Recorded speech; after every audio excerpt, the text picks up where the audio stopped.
Your air is actually blowing under the house and into the crawl space because of all these gaps here.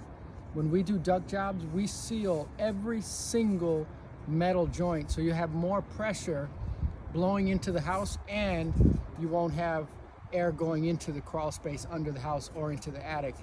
Also, some of these gaps allow ants and those nasty water bugs and sometimes rodents to get in. So that's one thing. The next thing is inside of the duct is usually, if you go forward a little bit, a lot of dirt, and I'll show you exactly what that is.